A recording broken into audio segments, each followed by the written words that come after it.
Okay, good morning, good afternoon mga kapitos, no? Another episode na naman tayong araw ng Merkules. Binabati ko po lahat ng mga kapitos natin worldwide, no?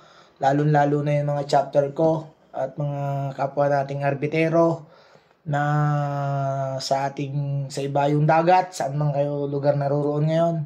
Pag-aralan natin yung sa Article 34.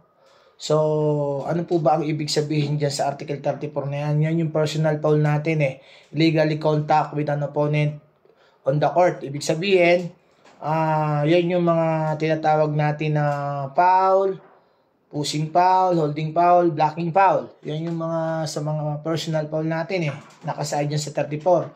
So, meron kasi tayong lumabas na foul definition niya, lalong-lalo na dun sa 2 minutes or less in the fourth quarter or in an overtime period kapag ganyan na yung stage ng game or naandyan na tayo sa 2 minutes below na yan. So meron tayong tinatawag na special foul na tinatawag na throwing foul na paano natin tinatawag yan kapag ang bola ay nasa kamay pa ng referee. For example, team A ang bola, A1 na nag-inbound at hindi ko pa nabibigay or nadidispose dun sa magto-throw-in at biglang yung A1, yung kakampi niya, A2, biglang pinaul agad ng depensa. So, dun papasok mga kapitos yung tinatawag natin throw-in foul. Okay? So, pero hindi nangangahulugan na kapag kalabit throw-in foul siya, ay pwede ring nagkaroon siya ng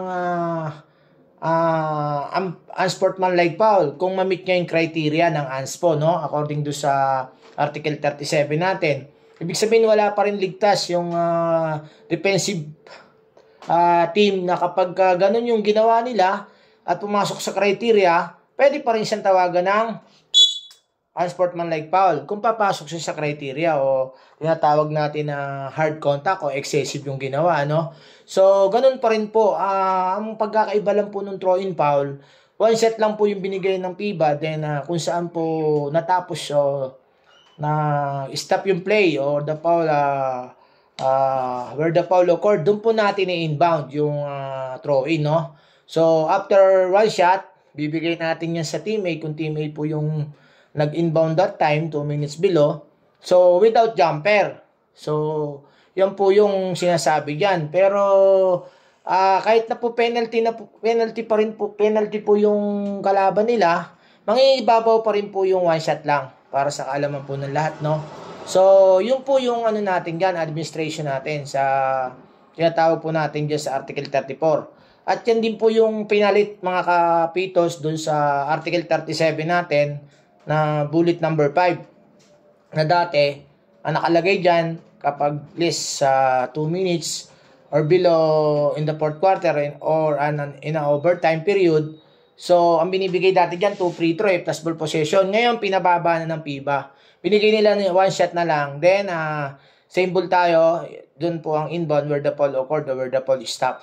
Okay guys, hope may nakuha na naman po kayong bagong kalaman dun sa ating throw-in foul. Thank you very much guys and God bless you all.